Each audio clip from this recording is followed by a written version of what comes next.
Good morning, my name is Josh from CyclonesOZ. Happy Sunday. Today we're going to be taking a look at a rainfall event that is unfolding across parts of Queensland, New South Wales, South Australia and the Northern Territory today, where up to 200 millimetres could fall across the next 4 days. Then we're going to move up north to far northern Queensland and talk about a developing rainfall situation up there, which could unfold in around 5 days' time, dumping more rainfall for the already saturated regions around Cairns and Innisfail. And then we'll take a brief look at the dying tropical cyclone Neville, which is well offshore from Western Australia now after its tremendous Category 4 strength peak. All of that plus more coming up in today's weather forecast. If you are brand new to the channel, then please consider subscribing. Taking a look at Queensland, we're talking about the rainfall threat that's streaming through the central part of the nation right now. You can see a lot of this very wispy sort of white cloud that's moving through at a tremendous pace by the looks of things throughout central Australia. Now, if we do slow this down a little bit, because this is going to make me quite dizzy, that's for sure, and just pause it here. This is what the satellite imagery looks like right now, and it is just a big white ribbon of cloud extending across Australia right through to New Zealand as well. They could get a little bit of rainfall out of this event too, and it's associated with the remnants of ex-tropical cyclone Megan, which is still sort of kicking in the northern reaches of the Northern Territory around Docker River, and that's firing up some good thunderstorm activity here. Now, this white cloud only has light to moderate rainfall, but the fact that it is here and it's going to be persisting over this part of Australia in a very similar fashion to how it's developed this morning, or later last night into this morning, it's going to be sitting here for the next sort of 72 to 96 hours. So you're talking for the next 3 to 4 days, we're going to be having this cloud sort of just sit over the top of Queensland and parts of New South Wales. Now, there's nothing crazy in terms of rainfall happening right now. There's some heavy showers here and there. You can see just around Alice Springs, we're already seeing rainfall rates approaching 5 millimetres per hour. But it's the fact that these rainfall rates are consistent, light to moderate, and are just not moving at all. I mean, if we were to bump the cursor where Alice Springs is, Alice Springs has picked up a healthy 30 millimetres overnight. Nothing crazy in terms of huge rainfall totals. It is still a very significant amount for Alice Springs, being the desert capital of Australia, but still, just the fact that the rainfall is hovering here, it will drive rainfall accumulations over the next 4 days up towards that 150 to 250 millimetre mark, but it's going to be more sort of Queensland that really do receive the worst of the rainfall. Areas around Charleville and Roma, which you can see have just had this very sporadic light to moderate rainfall overnight. Nothing crazy and nothing too sticky for certain locations. It is going to stick around, however, and we're going to be seeing rainfall accumulations really start to jump up across the next 48 hours. Now, you can see it is associated with a very broad low pressure area, which is connected to the main monsoonal low pressure area up in the Northern Territory, which is driving more intense thunderstorm activity across the Northern Territory, and it's just bringing this sort of light to moderate, in all honesty, pesky rainfall for Queensland. But these accumulations should amount to something very healthy. This doesn't look like it's going to be a bust scenario. It does look like it's going to be a very, very nice wet weekend into early next week for Queensland. It's going to deliver some very healthy rainfall totals to really kick off the farming season of 2024, which is some great news there because it is rainfall that they do desperately need. Let's take a look at rainfall accumulation, hopefully not spoiling it like we just did. But over the next 12 hours, expect some heavy falls, especially across the Northern Territory. These heavy falls should cease after around 24 hours as the remnants of Megan really do peter out and move further inland. And just these sporadic light to moderate falls across parts of Queensland, nothing ridiculous over the next 12 hours, maybe 15 to 25 millimetres in the wettest of locations. It'll start to spread out more over the next 24 hours, becoming very much widespread as today goes onwards. And then as we get towards the 3-day forecast period, there's hardly any place in Queensland that really misses out on the rainfall, except for areas in extreme southwestern Queensland that might miss out on the rainfall, and maybe remote desert communities around Biloela, just south of Mount Isa, that might miss out on some good rainfall as well. But the rest of Queensland picking up at least 15 millimetres by the looks of things, which is very rare. It's very rare that you see such a widespread spread of rainfall across a certain state, especially a state as large as Queensland in Australia. And these events are also quite rare. They don't happen often. Think of it like an atmospheric river that's moving through. It's just a big river of moisture that's going to be releasing increasing across parts of Queensland.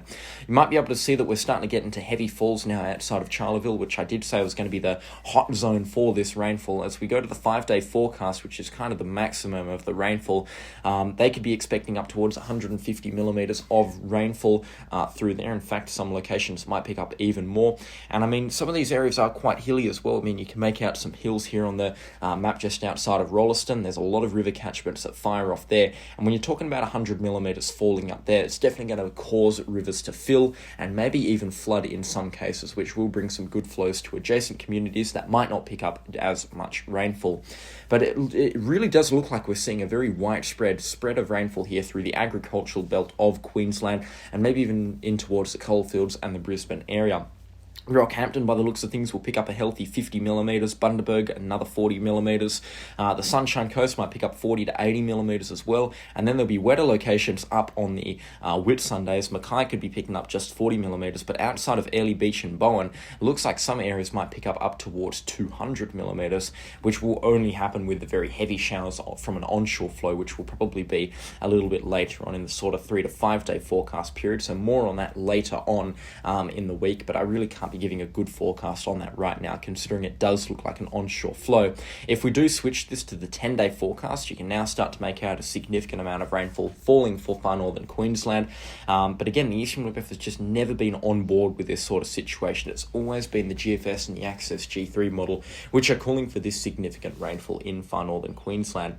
And just before we do move up towards far northern Queensland, I would like to point out that the Access is calling for a very substantially higher amount of rainfall to fall across parts of Queensland over the coming 5 days. But again, the fact that there is good model congruency in terms of a relatively even total of around 100 to 150 millimetres gives me a very high degree of confidence saying that widespread totals will be above 50 millimetres and the maximum amount of rainfall that Queensland will experience from this event, at least in central or southern Queensland, will experience. You're probably looking at about 150 to 200 millimetres in the wettest of locations, which will likely be just outside of Charleville and Roma. Now, diving up north to far northern Queensland, you can see we're going to be experiencing something of an onshore flow, probably around next Friday and Saturday. I've been saying this for a couple of days now, that as we get into Thursday and Friday, there'll be a significant amount of rainfall that will start to move ashore. There's going to be some kind of tropical low monsoonal trough that's going to start to develop south of Port Moresby on PNG.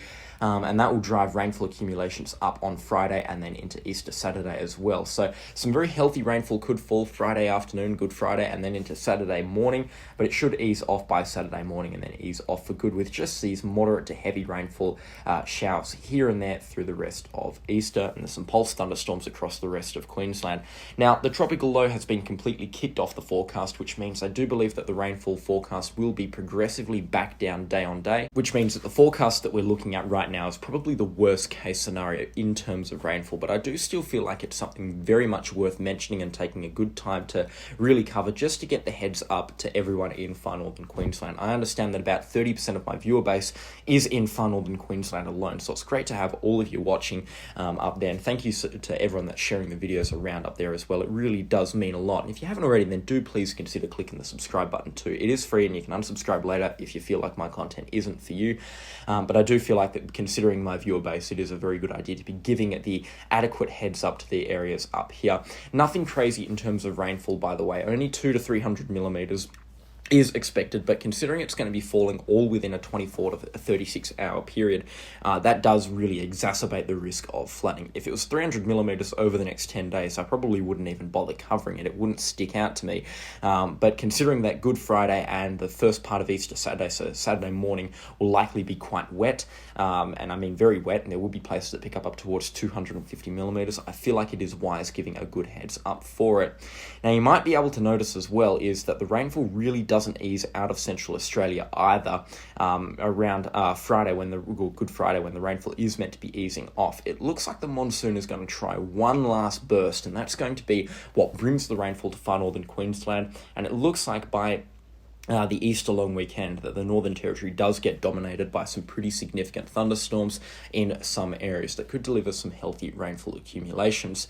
And if we were to just zoom out and take a look at the nation's rainfall accumulation over the next 10 days, we will just get to the southern part of Australia very shortly, but taking a look at the far north, you're still looking at widespread wet season accumulations over the next 10 days up towards 200 millimetres.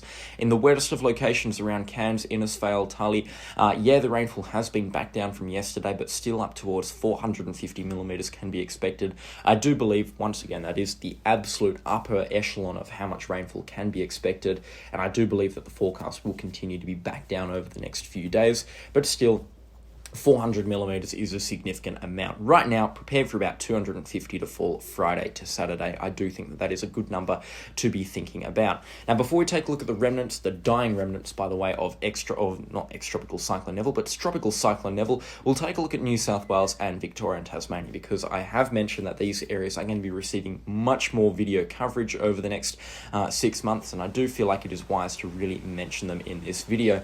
So we're looking out for a cold front that's going to be moving through probably around Easter Sunday time. Sorry about that, my sprinkler systems just came on, and that could be delivering the first good winter rainfall through Sunday and Monday. And the GFS has also highlighted the possibility of some snowfall over the next 10 days. I don't think that they've got that in today's forecast, but still there is the chance that if this cold front does materialise, some snowfall will be occurring. And you can see already the snow shower line in the great southern in the Southern Ocean is starting to move further north. It's definitely a lot further north than what it was a few weeks ago, and already some snowfall really starting to set in for parts of New Zealand and even the North Island as well. So it looks like winter is certainly about to be upon us in full force, that's for sure. And I'd give it only a month until we start seeing those really cold temperatures extend across parts of Victoria and Tasmania, that they're going to be there to stay. Anyways, let's jump over to Tropical Cyclone Neville. I mean, we have been neglecting it over the past few days, but look at it. It's in a dismal state. It has moved a lot further south from what was initially forecast. And I also read an article on Weather Zone actually yesterday about how there was an artificial intelligence forecast model that apparently nailed the forecast. Well, let me break it to you, everyone. Artificial intelligence is what powers all forecast models. Every forecast model that has been used since 1970 has been a form of artificial intelligence. So of course the artificial intelligence model has nailed it, because there's about 16 different forecast models that look at these tropical cyclones. Of course one of them was going to nail it, and I do believe that was also in comparison to the Bureau of Meteorology's appalling forecast of the tropical cyclone's genesis, which I don't blame the Bureau of Meteorology for. It was a difficult forecast to make, but I believe that they're definitely drawing a very nasty comparison to the Bureau of Meteorology's appalling forecast of the storm initially. Now, I mean, looking at the convective map of this tropical cyclone, I know this is difficult imagery to look at. Typically, you'd want to be seeing reds, blacks, and whites in the tropical cyclone center, but you see none of that right now, and it's just been on a downward spiral over the past 12 hours. So it is a weakening system. It's terminally weakening at this point, and I believe it will be a proper ex-tropical cyclone in around 12 to 24 hours time. So need we cover that tropical cyclone anymore? And it looks like that might be the last tropical cyclone for West Australia's season as well, the first and the last, because I'm not seeing anything else on the forecast for the next 10 days. And typically when you start to get into April, it can be very difficult for a tropical cyclone to fire up because of more unfavourable atmospheric conditions. But yeah, anyway, that basically does it for today's weather forecast. Thank you so much for your company this Sunday morning. I hope you have a great day. A special shout out to the channel sponsors, their names on screen right now. If you haven't already, then please do consider subscribing to the channel as well, and leave a like on the video while you're at it. Your support really does mean a lot. We've had a great run of support recently, but again, I think YouTube glitched yesterday and just didn't push my video to notifications, so make sure you have checked if you are subscribed to the channel, and you can click the red button and then click the notification bell to be subscribed. Thank you so much for watching the video, and I'll catch you all in the next storm. Goodbye.